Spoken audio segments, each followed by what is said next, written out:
Welcome, this is Carl King, and I somehow got this temp gig as the host of the Carl King podcast.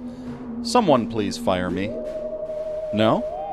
To support this show, head over to Patreon and pledge $1 a month, or $5 a month, or even both. You can add them together and get $6 a month.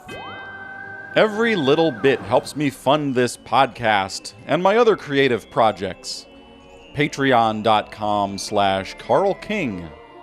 I'd like to give a thank you to my endorsement logos, Toontrack, Ernie Ball, Fractal Audio, QSC, and Millennia Media for making awesome products for musicians. And also for me. Oh. In this episode, I've got Brendon Small of Metalocalypse, Home Movies, and Galaktikon. This interview was recorded at Brendon's home studio in September of 2017. That's over a year ago. You might notice this is my second podcast interview with him, and this time we got into a lot of tech talk about his comedy and storytelling writing process during Metalocalypse and other stuff. I loved this talk, and we both had a lot of fun. What an okay guy that Brendon Small is. I should also mention it was at the end of this podcast recording, as he walked me out, or some would say security escorted me out, that he motivated me to get back to work on my own cartoon, The Oracle of Outer Space. And that cartoon is now going to be screened at LA Comic-Con in less than 2 weeks. Congratulations to me and the rest of the cast and crew. I'll be at LA Comic-Con with Joni Brosis and my co-writer Martin Persley, and maybe some other people that were involved will show up. We'll be in room 409 on Saturday, October 27th, 5:30 p.m. That's at LA Comic-Con, downtown LA. Anyway, here we go. Are you ready? Brendon Small.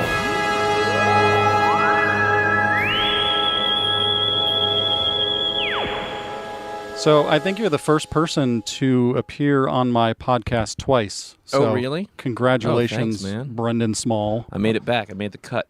The Brendon Small Band. Yeah.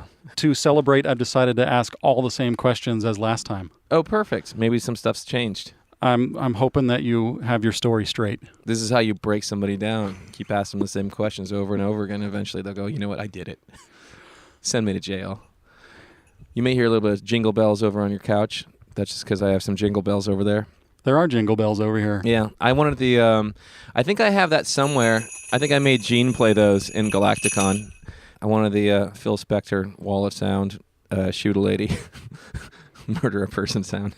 We can get into the whole trumpet flute thing that you're doing on the side as well. Yes. Walking in here, one of the things I noticed, maybe the first time I came here, was that Flash Gordon poster. Oh, yes. And I did see a reference to it in a recent interview you did. There was some little, it doesn't matter, but there was a little block of a quote from you. It said something like, I maybe would have never gotten into music if it wasn't for Flash Gordon, something like that. I was in the theater when I was 6 years old seeing that movie. And that's a gift from Brian Beller, by the way. That Flash Gordon framed thing. I got the same gift from him. That's so weird. He gives everybody that. He's got a whole trunk full of them. He gave me that knowing that I love the folly of the movie, the music, of course, by Queen, and just Dino De Laurentiis as well as a producer who made these fantastic, weird, kind of cheap but interesting sci-fi movies. It's amazing that he did Barbarella, Flash Gordon, King Kong, yes, Dune, or Raffaella De Laurentiis, I guess. But it's all in the De Laurentiis family. So stuff that really penetrated my brain when I was a kid. And the entry point for me was Flash Gordon, but all those other movies too were really interesting to me. Barbarella, I think I said that. But and also Barbarella. Yeah, Barbarella, which is a movie that's a difficult movie to get through these days. No, but aesthetically, there's totally interesting. Aesthetically, yeah. I was going to say that there is continuity between those movies. They have outrageous costumes. They've got crazy and all costumes. That stuff, and the look of them, the look of the movies are very distinct. Without a doubt. Yeah, there's some kind of art direction. Maybe they use the same art director. I didn't get deep enough into it, but yeah. But that excited my mind as a kid. So I thought that was probably I couldn't believe how cool the music was. I couldn't believe that What a position to put your movie into, where the opening theme song, the Flash Gordon theme song, happens with all those comic book pieces that are stretching across the screen, shifting from left to right, that the movie was going to have to follow that opening sequence. What a position to put yourself into, and you got Freddie Mercury and Brian May and all this crazy stuff. Now your movie, now you got these actors that have to kind of like pick up where Queen just left off and try to pick up the pieces and make this movie work somehow. It's insane, but it does. It's not a perfect movie. It's a hero's journey, and I think we all know what it is. But it was sort of considered camp at the time, right? Totally campy. And I it's not that I only like camp, but I also like camp. And I'm in the middle of prepping for a music video right now, and there's a lot of that in it. Oh, good. So we're taking a lot of the whole idea is, I mean, I'm sure you've heard of Dogma 95. Do you know? I know that phrase. I don't know what it means. So for listeners who don't know what it is, Lars von Trier, the Norwegian director who did like Breaking the Waves and Dancer in the Dark and Antichrist and all kinds of really experimental, interesting movies. He and his filmmaker buddies, and I think it was in the 90s or maybe early 2000s, they decided to have this to enforce limitations. Because there's so many options. I mean, for being a filmmaker and a musician, you know that we can lose our minds never ending with options. And I just made a record where I lost my mind with never ending options. Mm-hmm. But they enforced this thing called Dogma 95, which is a filmmaking process, which is you only shoot on video. You can only edit in camera from take to take. You have to commit to the take and then move on. I feel like maybe we talked about this in the last Maybe we podcast. did, yeah. We very well could have. Anyway, I'm trying to do the same thing with this video with limitations, but only things that could be achievable in 1978. And so I don't know if I'm calling it De Laurentiis 78 or Roger Corman 78, but something along those lines where I'm going to make a sci-fi video. And I've actually been prepping it for months at this point because my brother works in makeup effects and he's building a huge amount of stuff, which I'll show you afterwards. That's true, and I do want to ask you about that topic as well. Yeah. That's here in the questions. But sorry to cut you off. We were talking about something. The other thing that I noticed when I'm in here is now we have 2 references to Buckethead. Yeah. There's only limited wall space in a space, usually.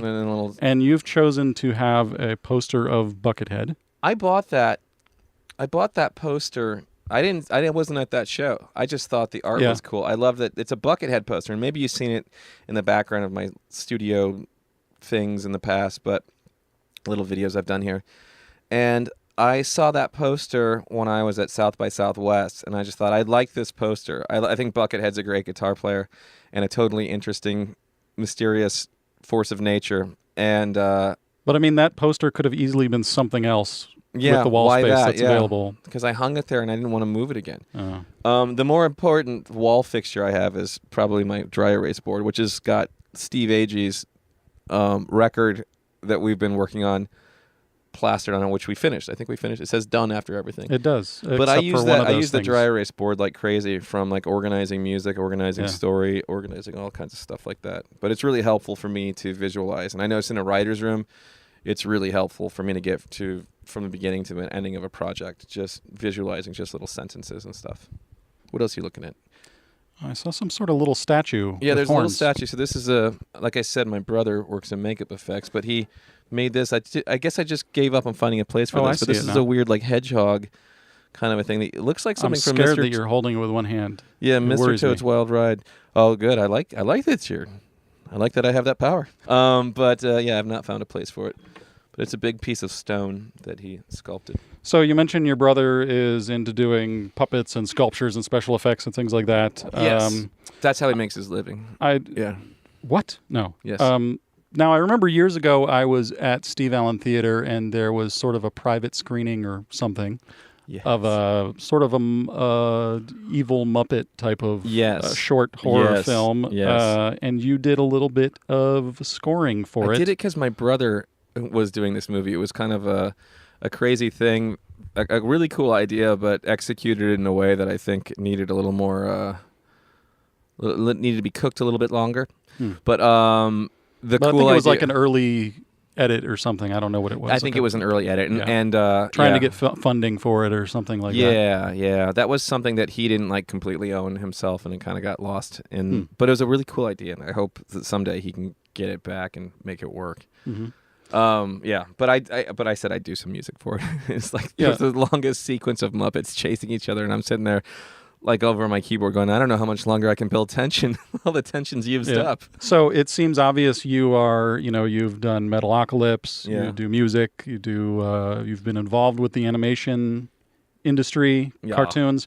What's stopping you from getting into more film scoring? Is that something you're interested in, or? You know what? I don't chase that at all. I think it's really cool. And I would love an opportunity, but I want to do other stuff before I do that stuff. And I think it's great, and I think I'd be able to score a film well. And I have friends that are really good at that stuff and better than me at it. But I have not really chased that down. There was a time where I think an agent was pursuing me to come and write some stuff, and I think I was just so knee deep in Metalocalypse that I couldn't. And they had a lot of guys that were kind of guitar guys, that were orchestral guys and stuff like that. But I didn't really hunt it down, and I think it's a pretty crazy business to do a ton of work and make not as much as you can make, kind of money wise. Well, as you said in a previous interview, you could be making $100 a year making cartoons. So why bother with? Yeah. Yeah. Have you ever thought about scoring films? Yeah, I thought about it. Yeah. All the time now for the past couple of years. Now what do you do, right? Now that you've been thinking about it. Yeah. What's just the do something step? else. Do something else, yeah. Step 2. Totally. I do want to ask you about that. Is actually the next question is, do you ever feel a conflict between investing your time and energy in these different worlds of comedy and music? Because now you're seem to be really involved in the band thing, or the right. Your this record. Year is more about Galaktikon for me, and Galaktikon is also, it's not just music to me. It's also, it's me kind of just rebranding everything since Metalocalypse finished. So I mean, I just started slapping this logo on everything. So right now I'm holding up my gig bag for the Epiphone Snow Falcon. It's a gigantic white triangular. It's a huge white gig bag that says Galaktikon on it. Yeah. And I just knew that I was probably I just wanted to create a project that I didn't have to worry about someone else owning. I wanted to keep making music that I thought was interesting in that genre. And I wanted to also kind of expand the narrative form. So I made this record that's an expanded narrative. And then I got together with Eric Powell, who is known for The Goon, which is a great comic book series on Dark Horse. And he has his own comic book company. And he called me at the top of the year and he said, I see you're putting out this record.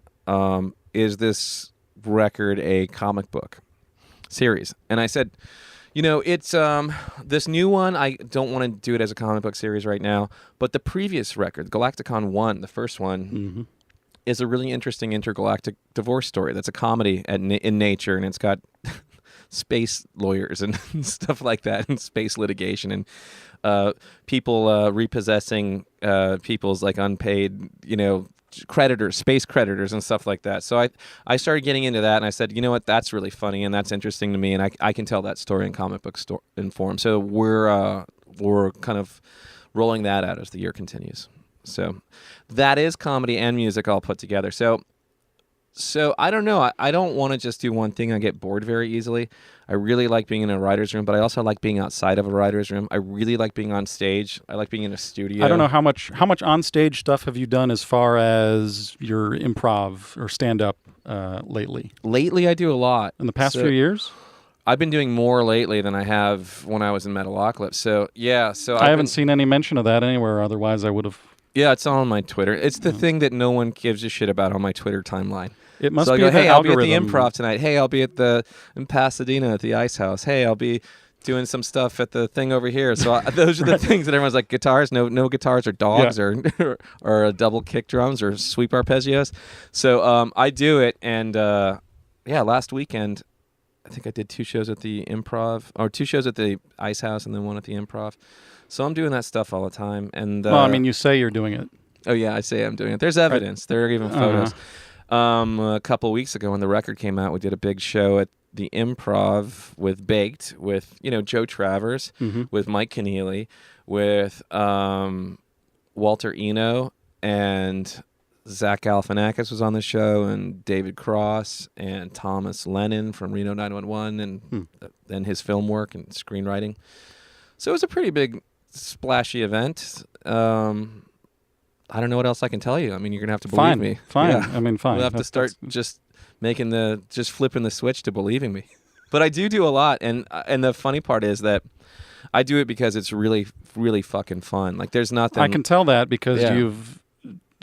I'll just be honest here. You've done some shows that are kind of hidden and Yes. underground weird shit where you show up and do a show, Yeah. and it's material that is very questionable. You were talking probably. I think what you're talking specifically about is the Tomorrow You've show. done some tomorrow, yeah, and you were doing that in the midst of all of the Metalocalypse stuff. But that's not stand up. That's me. What I call me and my Ron Lynch and Craig Anton running out the clock and seeing how far we can push an audience. That was when I first started Metalocalypse. But it's so that was obvious like 10 that years you ago. didn't have to be doing that stuff. You know what I mean? Like, you could be doing Right. something else. So you were obviously there doing it because you enjoyed doing whatever the hell you were doing But up it's there. funny, going back to that time. But that's some of my favorite shit you've done. Oh, interesting. Yeah. Yeah, well, we definitely were like playing it as there was a time. So I was getting really busy with Metalocalypse, and I kept this show going, which now Ron Lynch has extended past like the 12-year mark maybe. And he's still doing it while Craig and Anton and I were like, we don't have our weekends, and I got to run a show, and I got to go on tour, and I got to do all this stuff. So I have to not do that. Plus, my relationship with comedy at the time was really questionable. Wherein, then this is probably where I think that your dissertation or your understanding of what I did on stage was probably like, what is he doing? This is crazy. This is absurd. And we were really pushing the envelope. It was exactly my type of material. Yeah. And you don't do that stuff unless you really enjoy what yeah, you're well, doing. it's because it's not commercially viable. There's no no value. market for what we were doing on stage at the time. It's like the bonus content on a DVD of Metalocalypse or something. Right. Like that's just way back we there. would have like what a is fog this? machine that would just go off, and we would improvise some kind of weird, absurdist, long form sketch with like delay on our microphones and reverbs and just like, just infinite repeats where we would just lose our minds, and the audience. And the show was at midnight too, so people are already tired and punchy or half in the bag or whatever it is, or they bring a 6-pack and lazily get through a show that ends at 3:00 in the morning. But I was also I didn't know what my relationship with comedy was at the time. Mm-hmm. Where I feel like I understand it a lot more. There was a time where I was like, I don't want to be here, and I'm going to punish everybody because I don't want to be here. And you seem to like that. Yeah, I love it. Yeah. No, but what? Yeah. Explain that. What are you Well, talking about? I think when you start out, what do you mean you there's didn't want to be there? Meaning that I didn't know that I was interested in. I think I was so exhausted at the time from doing Metalocalypse and stuff that I wasn't generating new jokes. And if you're not generating new material, it's really hard to keep excited about anything. Like, just imagine if you're just only playing the same songs over and over again.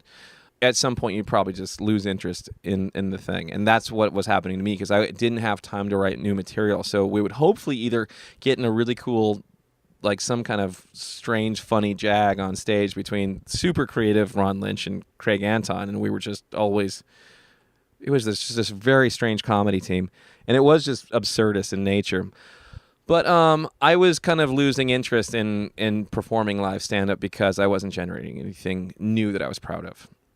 So that's when I really was, and also I was so busy with Metalocalypse because as it would turn out that I'd have to do more jobs than I wanted to do as far as writing and wrangling and all that stuff. The show was definitely working out nicely to everyone's advantage, but we could definitely see the boys and the men, and we could see that demarcation point where some people weren't doing their job and some people really were. So I wanted the show to succeed like crazy.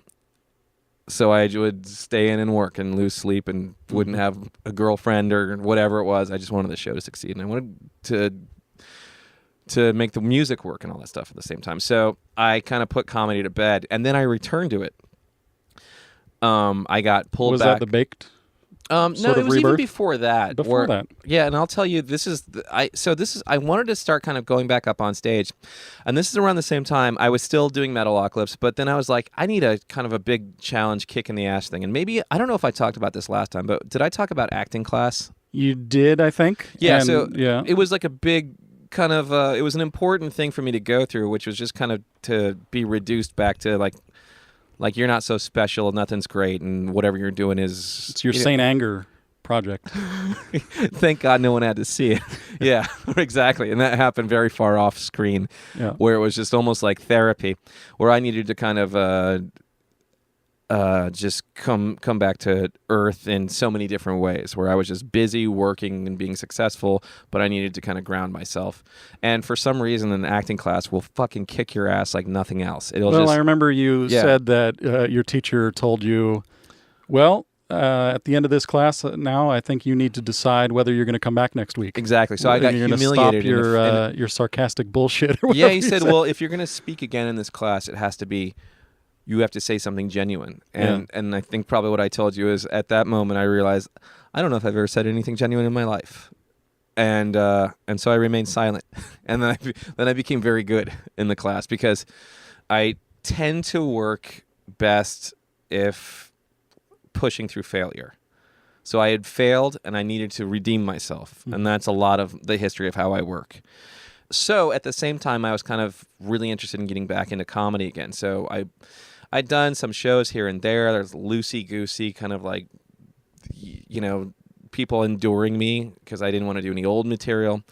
And I kept on kind of working on just different bits and talking my way through them. And then eventually the audience would just remain silent and just listen to me. And I'd be like, okay, well, I'm obviously bombing. And then a friend of mine in New York put me on a show. My good buddy Eugene Merman put me on a show in Brooklyn in front of like 250 people. And what I did was I ran out the clock for like 25 minutes with like bullshitty half-ass comedy. And I just ate shit really hard in a show of people that really had their shit together. Like just comics that are working every day at comedy, where you get off a stage and you go on another one. You like walk off this stage and you just jump on another one, and everyone's warm and they've got their shit collected and they've been working on this material, and it's a constant work in progress, where I was just back in and dabbling in this way, where I had to... Maybe I subconsciously did this, where I put myself in a position of just abject failure. And I did. I totally bombed, where it's the kind of bombing, this only happens really in comedy, where you get off stage and no one wants to make eye contact with you.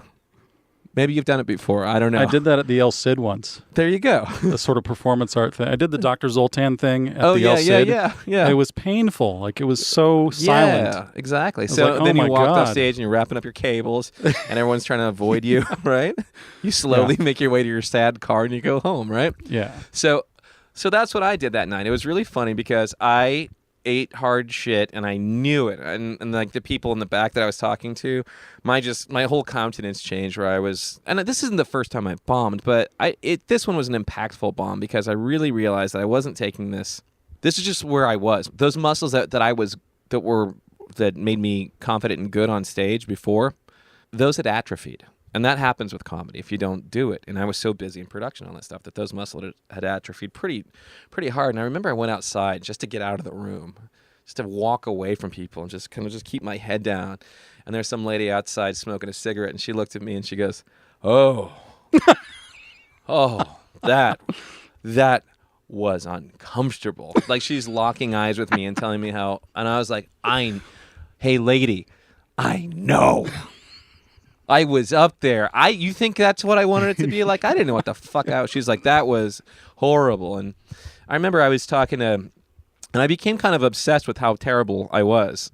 And I remember Eugene and I took a long train ride back to Boston, and we were talking, and I was just like shaking my head going like, how did I fucking get so terrible at this? He's like, no, it's just, well, obviously. Eugene's like really like obvious in the way that he speaks.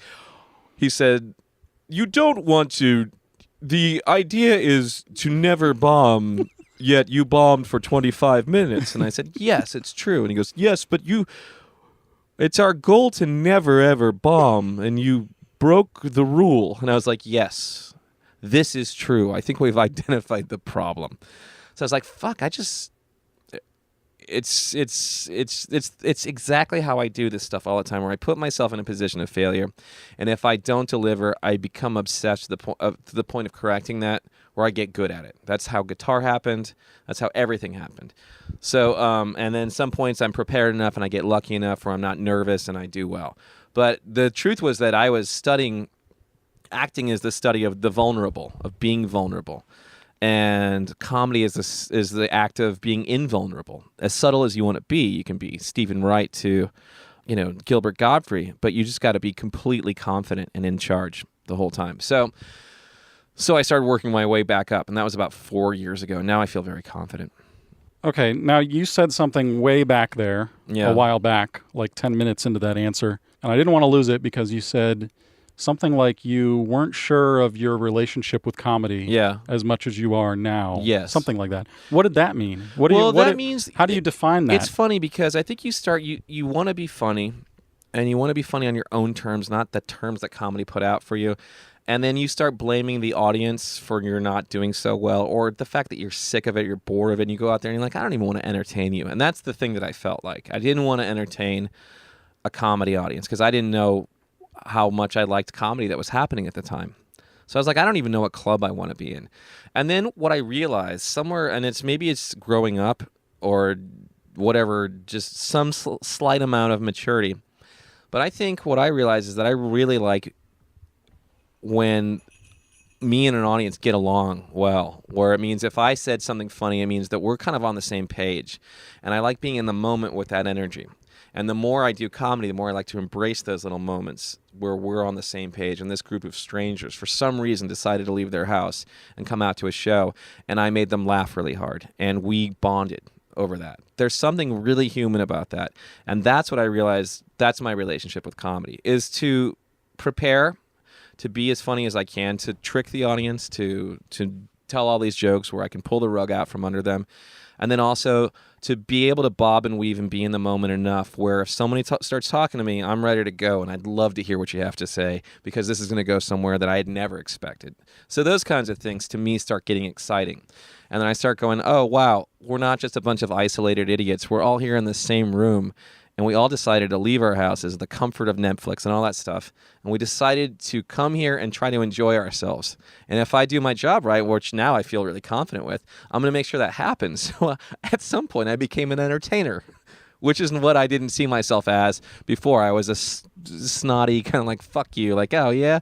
Well, and then I was still trying to get laughs, but I didn't love the audience. Now I do. It's really strange. And I realized I had to get over whatever that hump was. And then maybe it's me liking myself or liking what I'm doing and being confident in what I'm doing. And then it just all transfers in this big bowl of stuff. So I think that's what it is. That makes sense. Yeah. It's my relationship with myself and my relationship with strange people who showed up because they wanted to smile or whatever it is. And if I can get that happening, God damn, it's really hard to beat that in music. You know what I mean? Even playing for like 40 people, 20 people, just doing stand-up is such a different rush than playing for like, I don't know, I've gotten to play for 20,000 people opening up for Iron Maiden or substituting for Megadeth, playing for 30,000 people. That's really cool, but it's hard to beat the intimacy of a small room and connecting. It's really strange, and it's something I don't think I would have done as much as a comic in my late 20s, early 30s. So it's strange. On the topic of dry humor, yes, it's opened up my curiosity about dry humor and thinking about some of the Metalocalypse humor is very dry. Yeah. Spinal Tap is very dry. Super dry, yeah. And that's the type of humor I like. I don't like it when it looks like someone's hitting the easy button, like, haha, this is the funny thing. Yeah, yeah. So how does that fit in with your new sort of relationship with Well, comedy? I've always loved, I mean, my favorite comedy growing up was, well, I like dressed comedy that's all dressed up, but then there's something very human underneath it. So, like, I even think Monty Python and the Holy Grail, that was the movie that made me lose my mind as a kid, where I thought, this is really funny. Here they are, they're talking about they're covered in mud, but they're talking about politics. They're talking about some kind of like some weird kind of just maze of politics where that guy how he became a king. And it's a very dry conversation where they're just kind of pulling apart the fabric of logic and telling everyone I thought that's really funny. But here we are on the side of a mountain in England, and you've got a guy dressed as a king and this other person that's supposed to be a woman or a man with dirt and filth all over them and slime. But there's something kind of relatable about this conversation. And that's the weird part also. I mean, through Metalocalypse, through whatever it is that I do, comedy-wise, I'm trying to relate and see if anyone feels this same way. And that's another reason that stand-up works for me. But go ahead. No. But did you have a resistance to sharing those things that everybody might relate to because they were too easy? or common? You wanted to find I that think- rare thing that everybody might. That's the thing I want. I mean, I want specificity. I don't want, like, when they talk about broad comedy, sure, I'll laugh at a broad comedy movie or something like that, some big, huge. Like, I loved Bridesmaids. I thought that was a fantastic movie. The humor was very broad, but underneath all that stuff, there was a main character, Kristen Wiig's character, who was a love-lost idiot whose life had not turned out the way that she wanted it to. But she put so much of her own personality inside of that main character that I was on board, because there's something specific in there. And that's usually something I'll say in the writer's room, which is like, how do we make this more specific? So if I'm doing Nathan Explosion's voice on Metalocalypse, my main goal was to ask how this crazy guy with his big scary voice could talk like a human and have an argument on the phone with his girlfriend. Like, what would that sound like? And the more it sounds like something that we kind of understand or can go like, I've had that happen to me before. Through all this, like, again, all the goop, like, he may as well be wearing a King's outfit and covered in mud. But to me, he's like a death metal guy in a jeans and a t-shirt who's the 7th largest economy having this conversation, and he's embarrassed to say I love you in front of his friends. So to me, that's dry, but it's also human. So I'm noticing the pattern where I react, or where I get excited, and in creating comedy or working comedy is where I can build on, pile on all this craziness, and then underneath have a human moment that's totally specific to how I see the world and how I interact with people. So I will take, without a doubt, Metalocalypse is the big thing that no one really knows about Metalocalypse is that the show is about the making of the show. Yeah. Where all these personalities, that there was really a Toki and a murder face in our office, and they would give us so much material that they didn't know they were giving us, and they didn't even know they were filtering this part of the show. Or someone's trying to drive the show forward, and some people are trying to pull the show backwards, and that's really that's what a band's like too. So this creative relationship, if I'm smart enough, I'm going to listen to what's happening as we're making the show, and that's going to be the show. And that's what it was. So the stuff that you're laughing at, all the dryness and the stuff, is probably because it happened. And there's some kind of kernel of truth that rings through you. And that's part of what laughter is. That's one of the things that makes you laugh. Being surprised like crazy, absurdity, all that stuff. But the human side is where I get excited. Dryness is a tonal choice. And usually dryness is like, instead of screaming this, if I say it as quietly as possible, it may be more impactful. If I'm saying the most fucked up thing in the world in the most inside voice, can sometimes be more exciting. Well, maybe I'm not using the right term, but I find American movie that type of dry humor to where it takes a certain amount of effort in my brain to watch it and tell if it's a joke or not. Did this really happen? Well, was this staged? Yeah. How much of this is fake? Is there really a Mark Borchardt, etc.? And I get that same thing with Andrew WK. Yeah. You know what I mean? I don't know him personally, but when I hear people talk to him, they say that first of all, he's supposed to be charming and nice and likable and stuff, and I only know him from his 90s kind of persona kind of a thing, but people love him. Well, there's this whole thing about he actually might be a different Andrew WK than the original Andrew WK. Really? Like a different actor took it over, and if you compare the pictures, you're like, wait a minute, this wasn't the same guy. Oh, he may not be the same guy. The voice is different. Oh, hilarious. So there's all this, it's almost like listening to prog rock or something, where you're like, you're trying to get that 7/8 beat, and once you get it, now you get it, and you know what I mean? You're saying a lot of stuff, but let me start off where you started. American movie. I remember when I saw it for the first time. Let me move that keyboard out of the way for you. No, it's fine. I like having it near me. Yeah, no, you don't. I saw it the Coolidge Corner Theater in Boston, American movie, and I think I saw it with some good friends from Home Movies, and I saw it, and at first I was like, I think the filmmaker's kind of making fun of these guys. That was my first thought. Mm-hmm. And then I was like, I think this also may be like kind of like a Spinal Tap thing. I think this may be fake. And then I saw all the footage with them as kids, and I was like, it's not fake, because I think that's the kid, and he's grown. These are that's obviously them as kids. They obviously have been doing this for a long time, and I know why I love that movie so much, and this has nothing to do with what we're talking about. It's a portrait of an artist trying to make it Yeah, work. exactly. You know, it's just perfect. It was me struggling in the middle of nowhere trying to make an album. It's Yeah, all of so, us at current times. It never stops. It never goes away. It's always a struggle. You're always in some moment of self-doubt. The way that he starts that whole movie where he goes, I'm a failure. I ain't going to be Sometimes I get sad and depressed about it. You like all that stuff, and he goes, I can't be that no more. From now on, I got to make Northwestern. I got to do this shit. He's just like making this manifesto of creativity, which is so hard because it's all self-propelling. No one's going to tell you to make a movie. No one's going to tell you to like get out and gather your friends and put them in the snow and make sure they have. Does everybody have brown gloves? That whole scene with Mike Schenk. So then I watched the movie again. I think I kept getting drawn back to it when it came out on DVD, and I started listening to the commentary with Chris Smith and all that stuff, and I realized I couldn't have been more wrong about the director's relationship with Mark and everybody in Menominee Falls, Wisconsin. And I realized that this is a love letter to these people, and this is a love letter to people that are creative trying to get it together. So, but there is there's a regional dialect, there's all kinds of, there's so much specifics, like again, specificity. That's such he's such an interesting, poetic, specific guy that comes across maybe as not intelligent or poetic at first, but once you get to know him through this movie, and how many times I've watched this movie over 100 times probably at this point. It's like one of my comfort films. I'll bring it on a plane with me.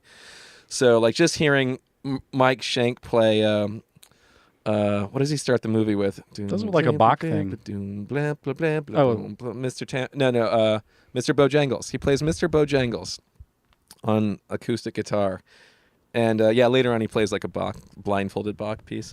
But and he plays Randy Rhoads D. You know everything about these guys, and you know these guys. You grew up with these guys in some way. Everywhere in America has some guy who learned how to play D, and he thinks it's a classical song. And it's Randy Rhoads. It's awesome. But every part of that movie, I don't know what it is. I don't know if it's dryness, because they are dry, and most people are dry. Go to a gas station and ask them, for some Doritos, and they'll dryly give you some Doritos, I think sometimes it's refreshing for people to just lower their tone. I remember in home movies, people thought our show was smart. I said, it's not smart, we just talk quieter. Actually, my friend Mike Stone submitted a question related to home movies. Oh, yeah? He says, quote, I'm a huge fan of it, and more people are likely aware of Metalocalypse. But home movies has a significant level of charm and relatable humor that I think even more people may relate to. Are there any plans to do something more in that direction, or was that show more of an early stage of your development? I really liked doing that show. It was really fun, and it came really easy, and I was with a group of people, and there weren't that many of us, but everyone was lifting the same amount of weight, and it felt really nicely distributed. That's a crazy feeling when you're working with a team and everybody is it's a nice feeling. It's really rare. Once you get there, it's really cool, and sometimes it's hard work, and sometimes you realize, we let some lunatics into this crazy batch, and we have to weed them out. I really enjoyed making that show, and the reason that I didn't follow it up with a show like that is because I just wanted to preserve what home movies was to me, which was a charming, low-key, dry dialogue, human-based humor kind of thing that didn't have a lot of crazy bells and whistles and explosions and fire and tits and everything. It was meant to be kind of like an idealized version of any of our relationships with our parents and friends, where we wish we were this clever. We wish we had a relationship that was fun with our mom, that was like that quick and everyone had a line ready and stuff. So that's what that was to me. It was kind of a little... It was my take on a family show, which I don't really like standard family show kind of things. It doesn't really do a lot for me. So if I was going to do one, and this was going to be my only shot into show business, I was going to make it the thing that I was interested in. Mm-hmm. So all those stories came from, they would generate either from me or the other writer, or just little moments that we could find that were all we would do is just tell each other stories of something that happened to us the other day. And that's the best way to start any kind of writing. And you filter it through characters and stuff. So the weird part is that show still doesn't go away. I get people, maybe it's just because I'm me and people associate me with the show, but I get a lot of people who are still to this day just as excited about home movies because it never was a big hit. And Metalocalypse definitely had a broader kind of it got known and had better numbers. But home movies, the people that like that show, like it way more than other shows. So they get really crazy about it. I would love to do some kind of a high school version of something like that, but not that show. Something different. Not with those characters. Those characters, we got to end that show the way we wanted to. When I think about Metalocalypse, I remember the first time I heard about it, that this guy, I think somebody sent me an email and said, "Hey, you remember that guy from the Tomorrow Show? Yeah. Well, he's doing a cartoon, and there's a character that's based on Devin Townsend or something." And right. And it's going to be on Adult Swim. And I was like, that's really something. But I guess to get back to my point on... By the way, what? That guy was more based on Mark Borchardt than it was anybody else. You were telling me that, yeah. Or at least his regional dialect. Yeah. The thing I think about Metalocalypse is it has... The whole metal thing to me seems like more of a superficial aspect and not the true value of it. Interesting, yeah. The whole metal packaging, the character, the death metal band, it's kind of almost like a vehicle for all the story behind it and all the characters that are interesting. That one has like more of a lore and kind of a mythology to the whole show.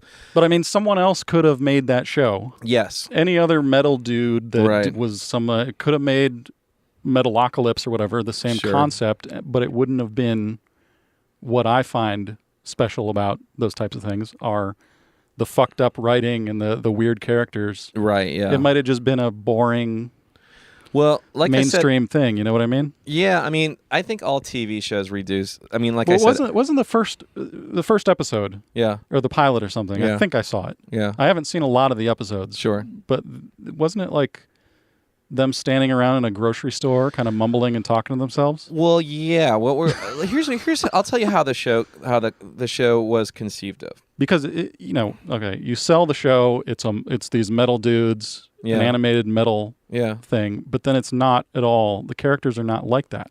It's not like meat and potatoes metal, but that's what you get on a kid's like Saturday morning commercial, and I didn't want to do that. So what I wanted to do again was to dial it in until it was totally in focus and it was specific.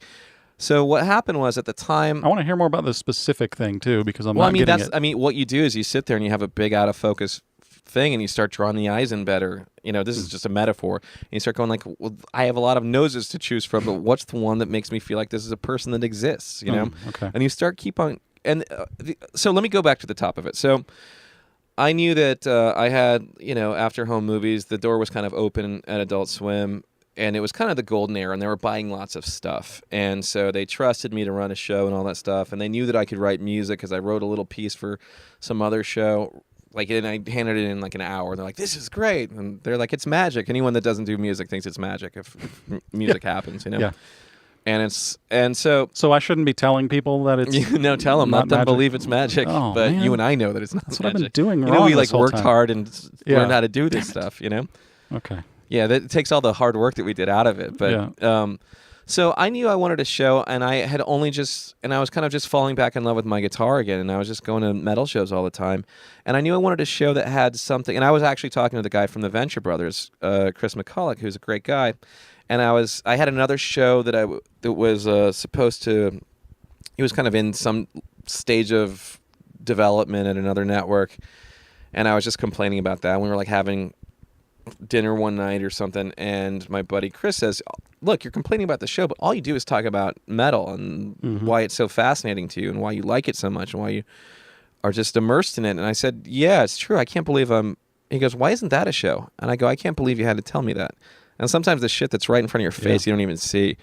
And I said, "You know what? I'm going to start working this out." And I started kind of putting this stuff together. And what I knew at the time was that I really hated reality TV because I just thought it just meant like the death of written TV, and it is. And even it though also it's all like written. we have right now we've got the result of reality TV is that we have Donald Trump in the White House, which is directly related to how people see reality TV. And reality TV is 9 times out of 10 negatively driven, just like people being stupid and other people harassing people and people being exploited for not knowing things and for being dumb and inept and all that stuff, or hurting people's feelings, whatever it is. It was just a wad of negative energy, and I hated all that stuff because I just didn't think it's not what I grew up enjoying. It's not what great comedy is or any of that stuff. It's it's really half-assed. So I thought, what if I took like the biggest? What if the Kardashians were a death metal? What if I got to make it about the thing that I was interested in? What if I had the biggest celebrities on the planet were, because I couldn't make them a band on their way up, because Spinal Tap nailed that, and Tenacious D nailed that, and Flight of the Conchord, I don't know if they were out yet, but they were kind of doing that too. So it was like, everybody's doing the same story, and it's funny every time, but I want to do, what if we went completely the other way and they were the biggest entertainment act? So you have all this stuff, and what if they're the 7th largest economy? And what if they're bigger, like 1,000 times bigger than the biggest band that we've ever thought? What if they're bigger than the Beatles? What if all that? How would that affect the world? How would that affect the aesthetic of the planet? How would that affect everything? How would that affect the economy if music were the biggest commodity in the world? Like, just all these fantasy it's like sci-fi more than anything, because none of this stuff would ever happen. But so I started doing that. Then I thought, okay, I want a band, and I started picking out the people in the band, and I thought, okay, how are they similar to me? How are they dissimilar to me? How would they do things that I would never do? How am I not them? How do I know that person inside of me? It's just like how you start acting. You have to go like, okay, I have to, even if you're a bad guy, I have to kind of take your side on this shit. Otherwise, I can't perform as this character. I can't be judging them. I have to take their point of view as hard as I possibly can. Then, if I can start improvising in the voice of these guys, from like Pickles to Nathan to Squiscar to whatever, then I can start inhabiting the characters, and they start actually being a little bit more realistic and not a bunch of cardboard cutouts. And that's what I wanted to do. So that's where that kind of worked. That kind of just like writing out ideas of what they're like, how they would be in a conversation, just have 3 of them just talking to each other on paper. That starts reeling in what I want and what I don't want. And that's where it starts getting specific to me. And their voices, how do they sound different than any other TV show? How do I go from this death metal kind of like singing voice to like a quiet conversation that, again, I keep thinking about this one episode where he didn't tell his girlfriend, where he goes, he's talking to his girlfriend, oh yeah, that's great. Yeah, okay, well, I too. He said something like that, where he's like, all the guys are kind of watching him, where he can't say I love you in front of them. And he also isn't at the point in the relationship where this is really yielded. So all these little tiny things that are actually pretty human start coming out of this crazy fucked up world. And that's, in my opinion, first of all, you've got like, it's like The Sopranos. I think people stayed for the tits and the violence, but the real reason that people are watching that show is because this is an interesting portrait of a world that I don't fully understand, but it's crazy how relatable it is, because he still has kids that are telling him to go fuck himself, not listening to him. He's trying to take their cars away, ground them, but he's got to go hit somebody, and he's got to go and then his wife is worried about all this. So all this stuff that happens to human people on this planet that you can exaggerate or magnify or make quieter. So that's kind of how it started happening, and then it started kind of evolving. But from the very beginning, I kind of knew what the trajectory of the show was. What are you going on Facebook? Were you talking about something there? There was a moment that happened in Empire Strikes Back. Yeah. You've seen that movie, I think. I have, yeah, I'm familiar. There's a guy with a spaceship, and he lands in the place with the clouds. Yes. And the other guy comes out who used to own the spaceship. Yes, Lando, and he's like... you're talking about the characters Han Solo and Lando Calrissian, yes. Whatever their names are. Yeah, sure. Star Trek stuff. Yeah, same thing, right? He says, you got a lot of nerve. Yeah. And the interaction doesn't go as you would expect it to go. And there's this tense moment. Yeah. And I was thinking, where have those moments been in the recent movies? And that's one of those things where... I think... there's an interesting interpersonal thing there that is like, what? What happened there? We don't know what's going on. Yeah, there's levity. There's like a little bit of... Well, in that scene, Lando's fucking with Han. We don't know that. Right. Han's not sure where he stands with Lando right now. They just know they're on the run, and they got to duck out in this little area. And this guy comes in and he goes, "You old snake," and whatever he says. Yeah, but it completely didn't need to be there. And in a well, it was great. It was valuable, and I love it. But if it was written into the Star Trek episode 8 or whatever, yeah. They would have cut it, by today's standards. They'd be like, why is he doing that? Let's get rid of it. Right. I think I understand what you're saying, and I know how I would defend that scene to anybody who wanted to cut it. I'd say this is really important that we show that these guys not only know each other, but they can fuck with each other. That's a really important part. Yeah. That's an intimacy. To be able to, like, lampoon each other is an intimate thing that you don't fuck with people you don't know that well because you're gonna get a weird look, But if you know, like if you talk to your brother or your friend that you've known your whole life and you fuck with them and you kind of break balls, that's intimacy. It really is. Yeah. So that shows intimacy.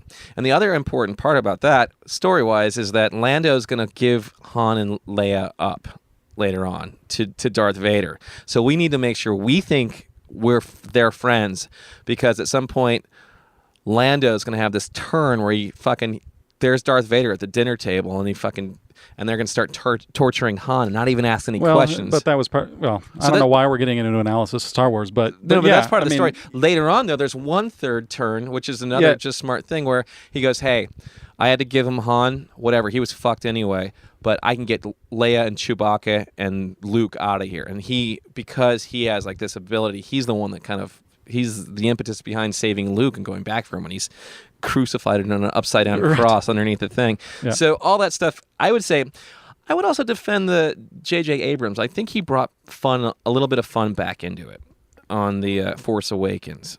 But the brooding quality is not in the other one. But I think that scene might have been considered too challenging these days in a lot of projects. Well, you could be right. Well, let's see. Lawrence Kasdan was a writer, and anyway. I think I would say that there's enough reason to defend that, but I also think there's a lot of it's fun in its character stuff. But you like the scene, it sounds like. Oh yeah. Yeah. So, and you think that this is normally would probably be filled with just information or seriousness. Yeah, or something. And that's one of the things that would have been cut out of if someone else made a Metalocalypse. Sure, yeah. Not by you, right? Yeah, or your weird friends or whatever. Right. They would have just done it on an obvious, non-ironic level. Yeah, and it would have been a metal band that plays music videos, and that's it. Yeah. Well, the funny thing about when you're writing a show is that you're not just attacking it for one thing. I mean, you have to know why people are watching your show. You have to know that it's connecting, hopefully. But it's almost like making a record where the truth is that you got to like it too. Like, if you don't like the music you're putting out, you just may as well throw it all away, because people are going to say good stuff, people are going to say bad stuff, but at the end of the day, you're left with your opinion of your own work. And it's almost like in the critical analysis that you have to give yourself, where it doesn't matter if you're in a scene study, acting on stage, doing stand-up, or recording, playing live, whatever it is, you still have to go, okay, that wasn't terrible. Here's what worked. I made it to the show. I got there on stage. My guitar was loud enough. Here's what didn't work. I choked at this one part, and I need to find out why I did that. I need to find out why I lost the nerve at this point. And I needed to really go through that transition and get the energy back or whatever it is. So you have to analyze yourself. Even when you're like with the song, you go, I finished the song, I did the song. But you know what I would have done later on? If I were to really critique myself, is I think I did the best job with my resources, amount of time, and the available creativity that my brain barfed forth. But in a perfect world, I would have done X, Y, and Z. And that happens all the time, and you just have to move on, just keep moving forward. But I figure for comedy's weird because I can say stuff that makes me laugh. It doesn't mean it's going to make everybody laugh. So I do have to try it out first. Music, you don't have to. It's either landing emotionally or in some kind of psychic fucking strange undercurrent of your brain, some weird subconscious level, which music can do. It can penetrate quicker and faster, I think, than anything else. And it can live inside of your head. I mean, there's a reason you play music. You got something bit a chunk of your brain and you got infected with the music thing. They say it has to do with girls, but I don't think that's true for a lot of us nerds. I mean, but I did get married out of the whole thing. Yeah, you managed to meet a girl. Yeah. Yeah. No, I did too. And but I knew that it was like more of a self, like I wanted to be proud of myself first. Because if I can do that, then I'm going to, basically, if you can fix whatever's wrong with your stupid head, you may stand up straighter the next day and a girl may notice you and you may have a little bit of confidence. Yeah. Not just because you play guitar. Yeah. Not just because you were playing guitar, but the fact that you decided to challenge yourself to play guitar. There's this nice synchronicity happening here where my questions were totally out of order, but I'm scrolling through them and I would kind of queue up the next question and think, well, let's see if we can go to that next at some point. Do you believe in the subconscious mind? No. I do. So I don't believe in it. I do. I think so. But I think this this question, leads right into that. I've always had an interest in the topic of cult leaders and the parallels with rock stars. And you are sometimes a cult leader. And I notice you could be culting it up more than you do. Oh, well. But why is that? Because, what I mean is, I see you doing your thing. Yeah. You don't post tons of photos of yourself on Instagram posing and making a cool face. Right, yes, that's true. There's a lot of people. There's a lot of people who, in your position, they would be trying to milk it in some weird way that you're not. Yeah. What's up with that? What's up with that, problem? right? Are there not enough selfies in this world is the question. Yeah. we need I think two that's more. the core of this thing. I really like my relationship with the outside world because I've been promoting this record, so I've been going out and doing stuff, and I don't know, most of my work is indoors, and then rarely do I get to go and show it to people. Yeah. So it's nice to check in with the outside world every once in a while, and I feel very comfortable. Like I was in New York doing press and promotion and stuff, and it was just nice. I guess it was good for my ego, but I was happy beforehand, but it felt really nice just to talk to people who were like-minded, who maybe they're like-minded because they like my work, and I know the work because I did it. You like my work too? Yeah. Hey, we both really enjoy my work. But I don't. Just so you know, I've never watched like an episode of a TV show after it's done. After I really put it to bed from home movies to now, I never knew that. And my wife, she's like, let's just put on some stuff. I'm like, are you kidding me? Are you fucking with me? I'm never gonna watch this stuff. I mean, maybe years from now, but yeah. But as far as like doing the social media stuff, look, I wince as I'm trying to promote this record. I feel like it's obnoxious when I'm posting Billboard chart positions and all that stuff. It's totally obnoxious. I was going to congratulate you on selling over 12 copies of Galaktikon 2. Thank you very much. And making it in the Billboard charts. Yeah, that's all you have to do. It is difficult to sell that many physical copies these days. It very much is. Oh, yeah. From 10 years ago to now, the things have changed like crazy. But thank God for Spotify. Anyway, I think it's... I think social media is a totally obnoxious trend, and I joined all that stuff. I don't have like an account on Facebook where I just hang out with. I did for a while, but then the election stuff happened, and I just didn't want to hear anything, and it didn't change my life at all to not be on any of that stuff. I am on Twitter and I am on Instagram, and those are the things that I kind of control. And there's a lot of other like fan Facebook pages that this stuff gets back to me, but I don't have to go on there. But important messages do get relayed back to me. I don't like social media. I mean, I'm at its worst, I'm consumed by a news thread that's constantly happening. I don't know if that's making my life better. I think I'm very aware of things, but I don't know if that's making my life better at all. So wait, you're saying you don't like social media? I'm saying I don't. But you use it. So but what do you get sucked in like I do?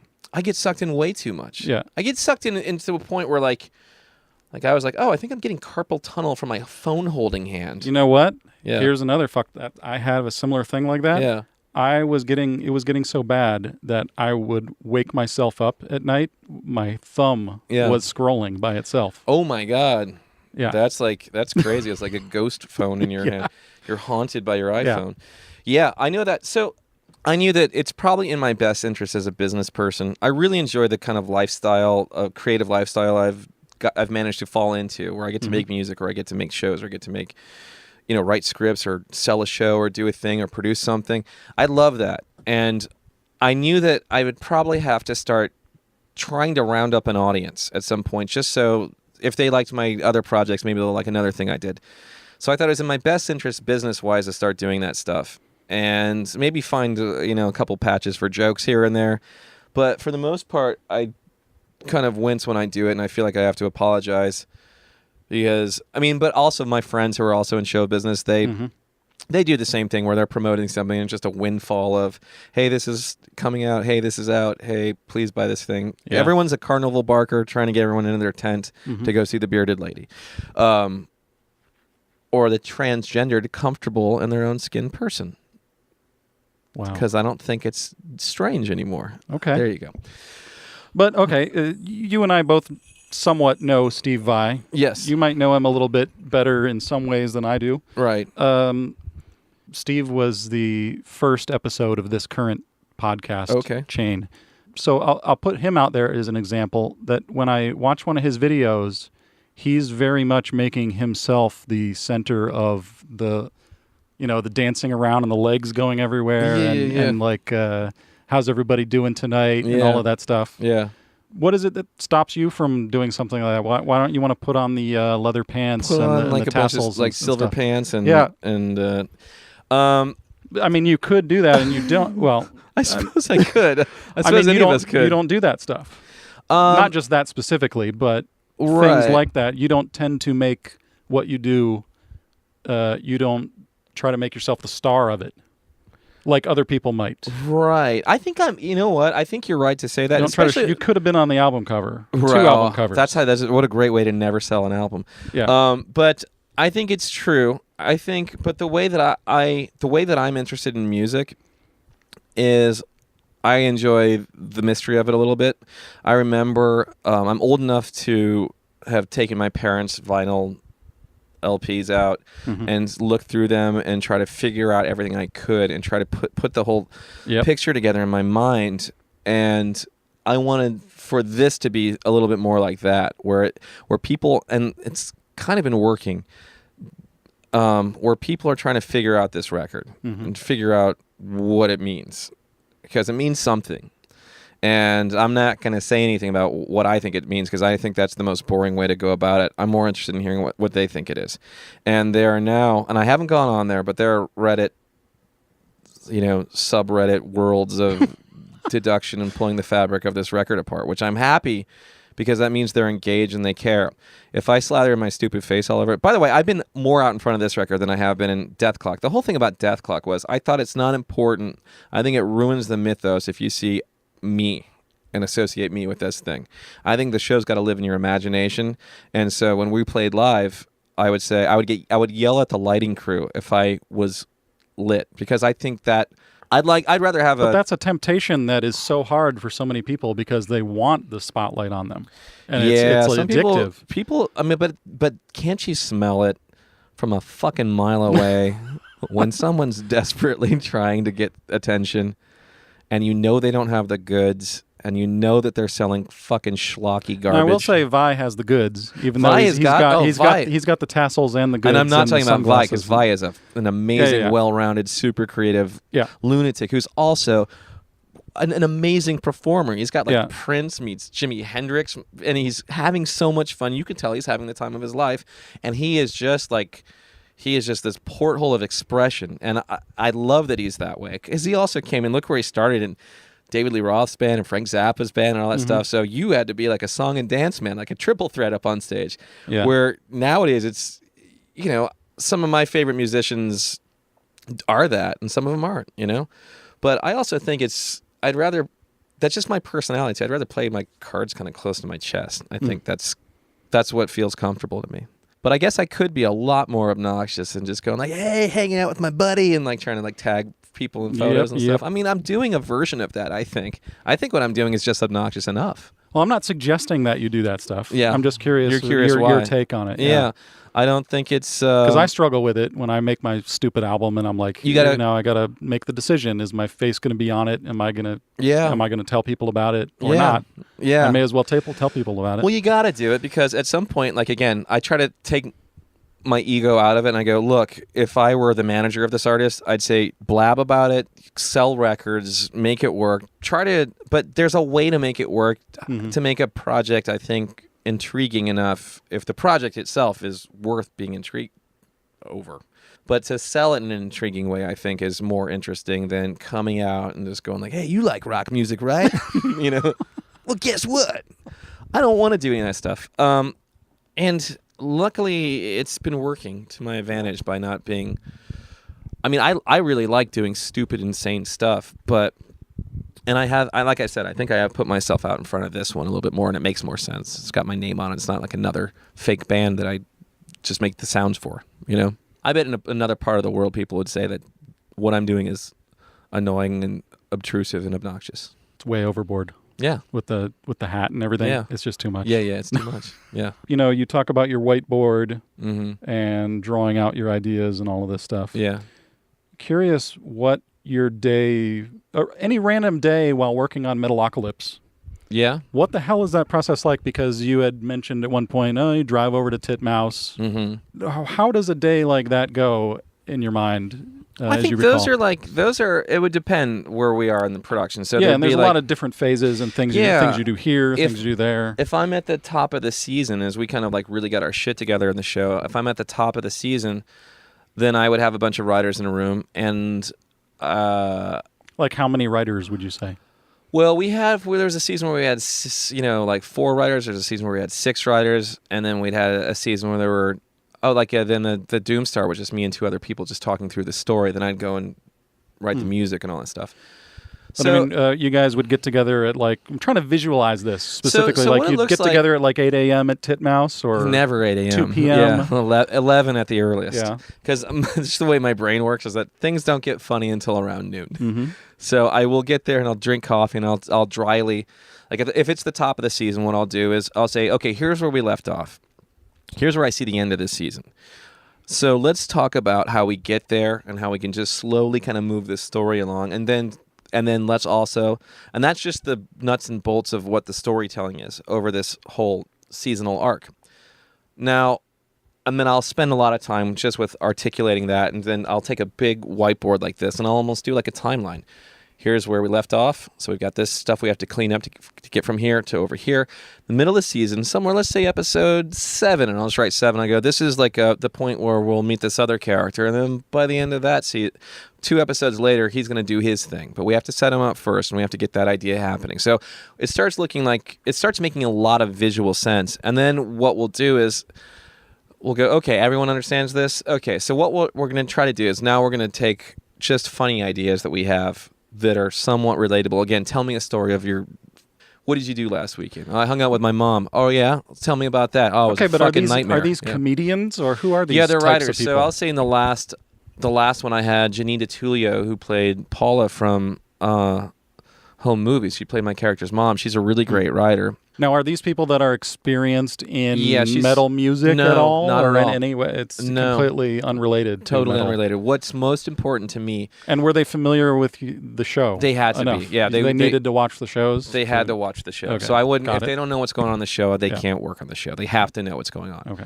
So they have to know the show. They have to have a script, or someone has to vouch for them, or they have to have a really funny script, and then they also have to know that I reserve the right in that particular case in this show to rewrite everything. I reserve the right to rewrite, and that's oftentimes just to get it in the right voice to make sure it's coming from the show.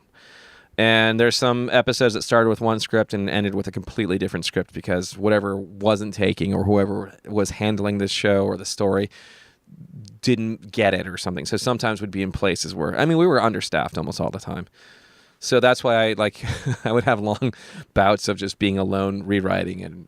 But the writers that I did work with were all super talented and super great, and I'm glad I worked with them. But I just reserved the right in our production capacity to change things, and they had to know that. Yeah. So I would go.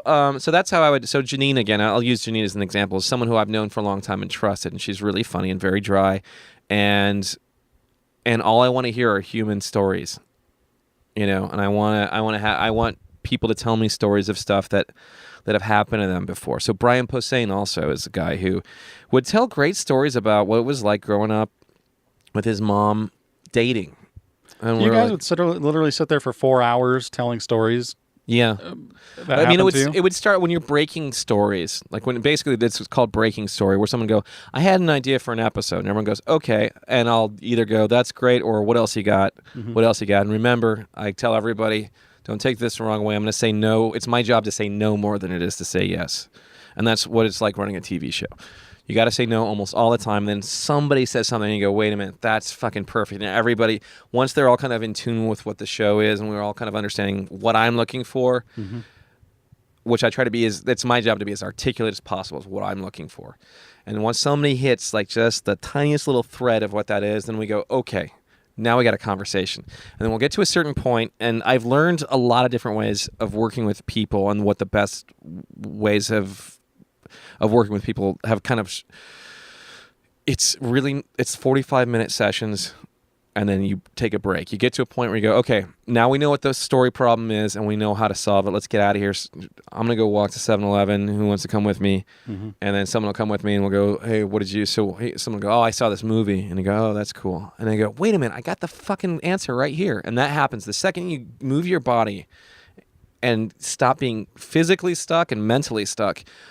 Your brain just opens up. So I really do believe that the subconscious does unlock a couple of things in writing. If you give yourself a problem, and go, I've got to solve this problem, but first I'm going to go read a fucking comic book, or I'm going to go to the movies, and then something will happen when you know you're not working. You'll go, I can do this, I can do that, I can do the other thing. I have so many options now because I treated my brain properly. I knew when to let the idea go, and then it starts kind of doing its own work. It really does. I really think so. No, I think that's true. Yeah. But I think you were mentioning the collective unconscious before, or something like that. Synchronicity and all of those things. Subconscious, I think, is the thing that's just always happening. And I really think great works of art, from like David Lynch to, I keep thinking about The Sopranos. There's they can puncture through in the subconscious, and shows that can do that just a little bit.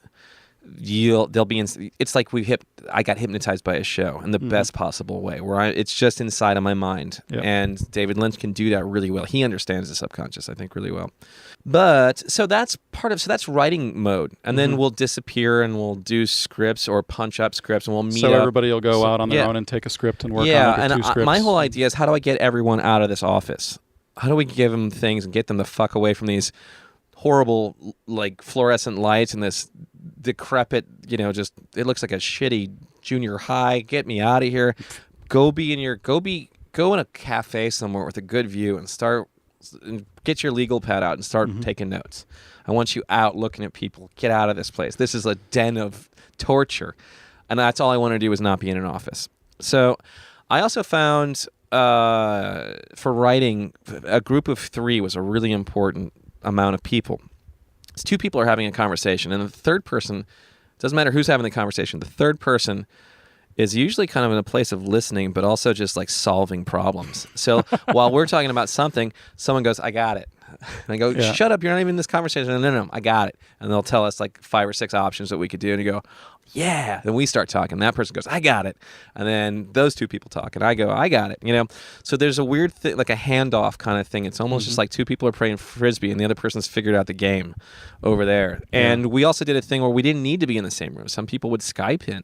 And I realized that the same energy is there, and it's even better because their disconnection to the room is helping them solve the problems we're working on. Yeah. It's a really interesting thing. Yeah. So I found a lot of that stuff through acting class too, that don't get stuck. Like in a scene, don't get physically stuck. Take the power back, whatever it is that you need to do. But the second you get up and start moving, so I'd start to feel a sense of stagnation in the room, and I'd look at my watch and I'd go, it's 45 minutes. It's the perfect amount of time where we all lose interest and our attention span has dissolved. So I'll go, okay, let's go. Remember, when we come back, I'll see you guys in like 20 minutes or so. When we come back, we're going to work on this. So see if you can give them an assignment before you leave. And then they'll go, yeah, I'm just going to go eat a sandwich. But they come back with ideas. I was thinking the same thing. Yeah, what if instead of him saying it, the other person said it? So little stupid things like that, changing exposition from one person to another person. So that's what the writing looks like on the show. And then I would go... And you got into some directing later in it, didn't you? I was directing all the time, but I just wouldn't take the credit because I had so much stuff to do. But there are some people who they didn't make a move unless I would tell them what to do in the room. But then I'd have more time if I got my writing finished. Then you'd see how good how organized our writing was by how many director credits I would take. Because I would have more time to babysit just one episode as opposed to bouncing around from 5 episodes at once. So I could, anyway, that's if I got my writing done. I would take more directing. Yeah, so that's the same thing. I feel like in Metalocalypse, since it was such a visually driven show, a sequential show, I had to figure that stuff out in the script first. So I don't, and hopefully, if I'm paired with a director, they'd go, hey, I thought of a really cool visual idea that's not in the script. I go, please, beat my idea with a cooler one. Whenever you can. I would love it.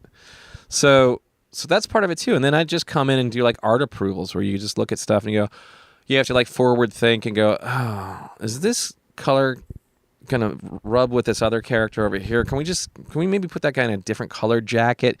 So because I want them to see him from far away, or you have to like think about just the physicality of the space, and then you start thinking about certain things like compositing, something that's usually like way in the end of the thing.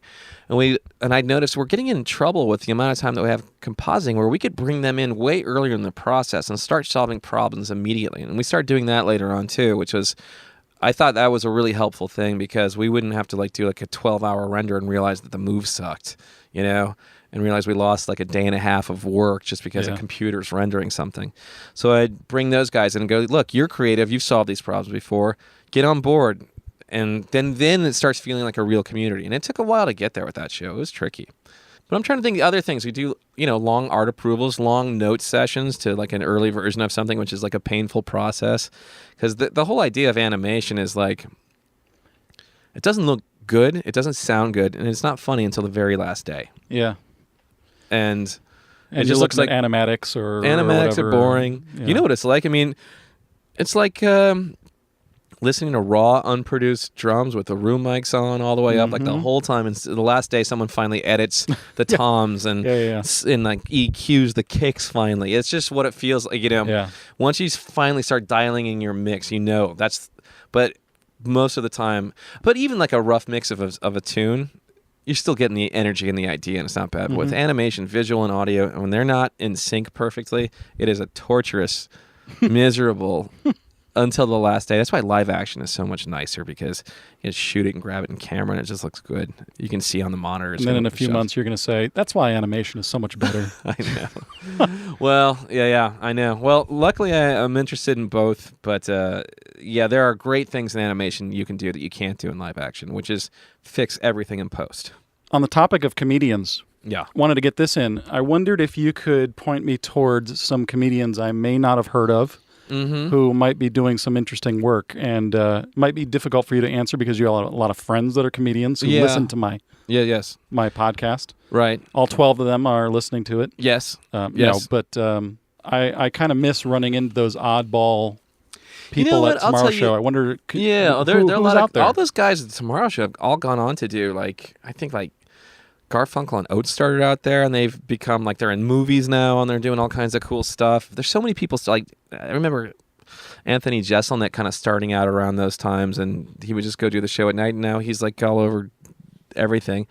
But is there someone that's personally really exciting you out there? There's a guy. I mean, it's also, comedy is in this overflow period right now. I mean, how many specials do you see on Netflix? There's so many specials. There are a few. They kind of look the same from the little thumbnail. So many things look the same. And they autoplay. Yeah, and they autoplay. What's with it? Have you seen this? Do they? Oh, yeah. When Netflix autoplays now. It autoplays like a trailer or something. Yeah, it drives me insane. I know. I don't want to use Netflix now. Yeah. No. But there's a comic who I knew when I was first moved to LA. And I reconnected with him recently, and I've been doing shows with him. But he is a monster comedian.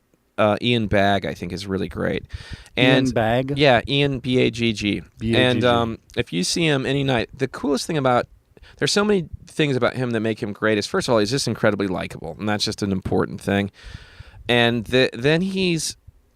It's almost like he was on the road for years, and he threw his act away and just started talking to the audience. And he became... His synapses are firing so fucking quickly. And he is taking an audience of people that are all very different. Republicans, Democrats, whatever it is. Just the smattering of people that decide to go to a comedy show or get free tickets or whatever it is. But they left their houses, and they're all in this big room. And he starts talking to them in this way where everything is fucking funny. He can unite a room in a way that I've never seen before. And again, there are people who are again, right now the world's so divided that blues and reds don't even want to be in the same room. They just hate each other so much. They just object categorically to one another. Well, there are also algorithms that just keep us apart. It's so very we just true. Don't even run into there's if I only want to computer hear what I doesn't want want to us hear. to. Yeah, totally.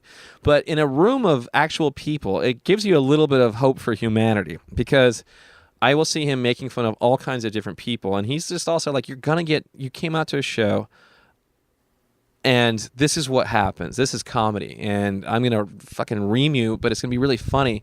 And he's not like Don Rickles. He's not evil or anything, but he's just really funny and very human. And I've been doing he'll just ask me to open for him every once in a while. I'll go to Vegas and I'll do different shows, whatever. But he is really... Todd Barry does that, like a crowd work kind of a thing. And Todd Barry is like B.B. King, which is a great guitar player who always sounds fantastic, and he's an important part of the fabric of musical culture. But Ian Bagg is like John Coltrane. It's just like, he's just blowing over the giant steps changes. You know what I mean? Mm-hmm. So they're both really important and great, but what Ian Bagg does with an audience is really interesting. And then I've got friends that I think are really creative and unique, and I just want to see them get like the kind of shot that they should get. Guys like... who we met just because we have the same first name and spelling as Brendon Walsh, who I think is really funny. And every time I see him do stand-up, he's hilarious. Totally funny. But he's like a working comic, but not everybody knows him, but they should because he's really funny. So those are the two guys off the top of my head. Randy Lidkey is a guy who also started out the Tomorrow Show, who I think is a really great stand-up. I think he was doing crazy sketch stuff with a bunch of people. And some of those anniversary shows several years ago when I was going to them were just so packed with creative talent on stage. Insane. It was insane. Like this is where it's happening. This it's was just true, and I think shit. that's to Ron Lynch's credit. I think he really did create an atmosphere where it's just can be as weird and loose and funny as it wants to be, and that's an important thing in growing as a comedian. Claire Tittleman. Claire Tittleman. The name just popped into my head. Do I remember that? Claire Tittleman is a hilarious lady. Anyway, Noah Hawley, familiar? I don't know. Fargo, Yeah. Legion. Actor? No, director. Oh, director. Writer, okay. director, cinematographer, even. I think. Of the TV shows. Yeah. I haven't watched Legion, and I've only just started watching the third season of Fargo because the movie Fargo is one of my favorite movies of all time. Mm-hmm. And I started watching the TV show. And for some reason, I had like this aversion to the accents because they felt like the thing. Oh. And everybody who has a good sense of humor and a good sense of like a good taste would tell me how wrong I am. And I finally started watching the season with Ewan McGregor, and I was like, oh, this is masterful craftsmanship at work. So I now have to go back and watch everything. I've heard the same thing, and people love Legion too. Yeah. So I think Legion is like the greatest thing that's ever been on television. I gotta check it out, and I know people like it. It's people who have good taste. Yeah. There are a lot of things that people have good taste tell me about. I just don't have time. Mm-hmm. You know what I do? I keep rewatching The Sopranos. I swear to God. Have you gone through it? I started watching and made it a couple episodes in, and I think maybe my wife was like, oh, this is too depressing. Oh, okay. So we just didn't watch more. I see. You gotta make sure I'm not a good person.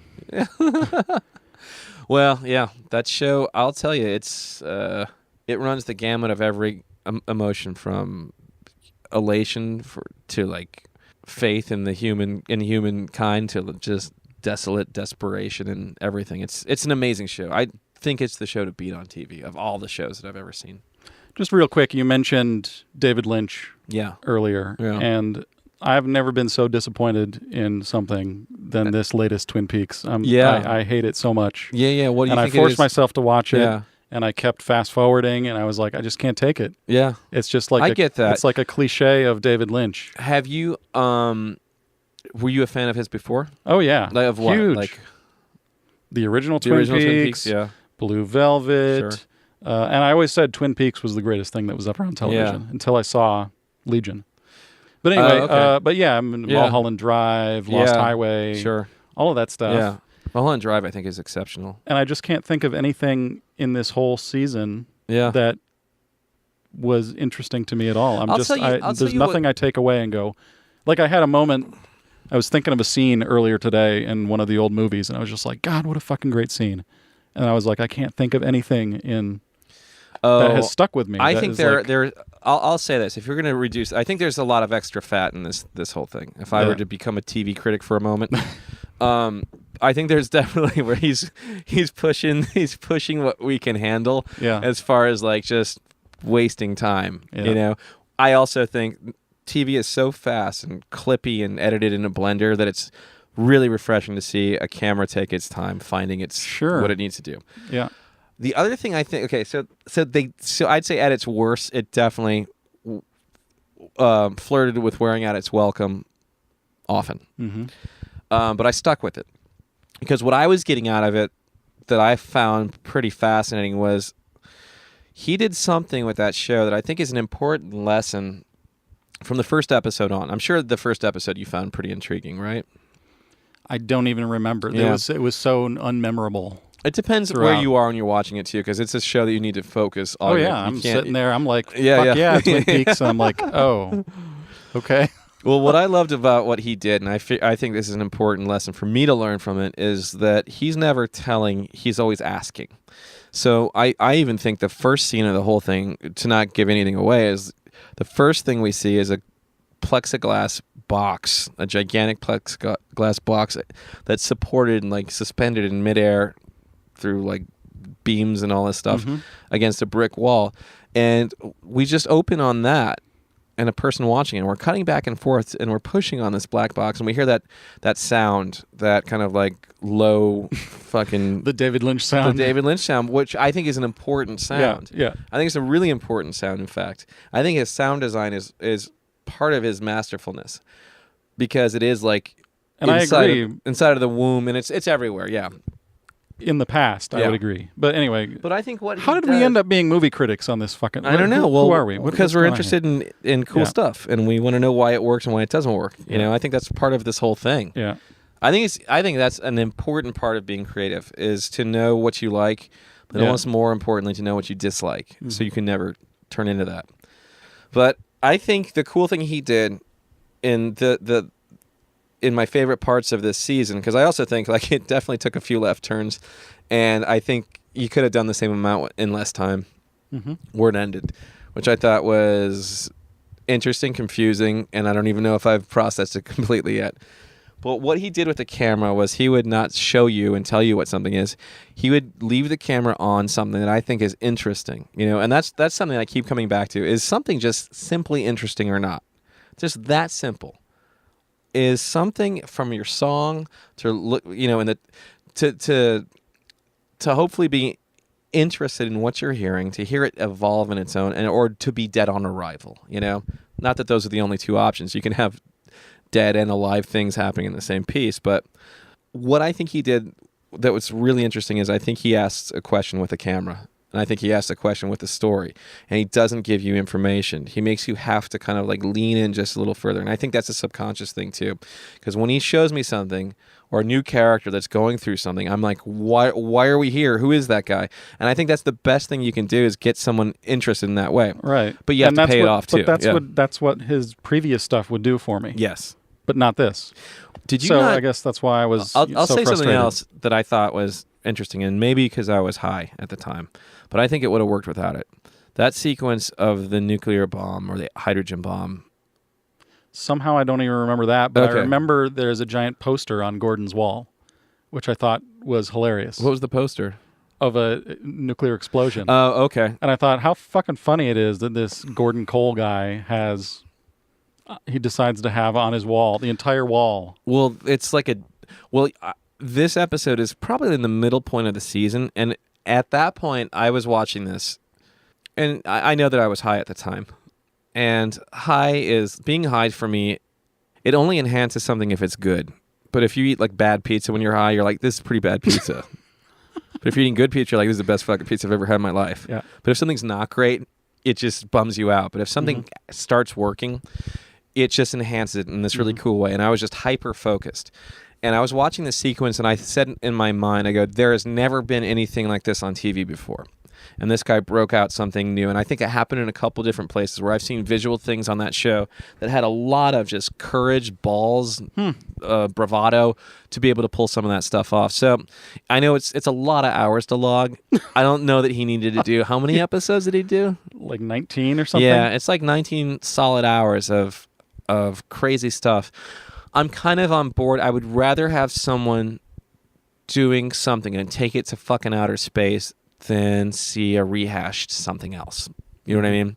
So I will, even when I get out of the movies and I go, that movie didn't work, but thank fucking God they wrote a goddamn original screenplay and an original idea, and I may not like it, but I'll respect it like crazy, you know? And that happens a lot as I get older. I realize I'm not a fan, but god damn, I want to hug you. And I got a ton of respect for you for doing it. And I get excited, you know? Yeah. It's even better when it works and it lands for everybody.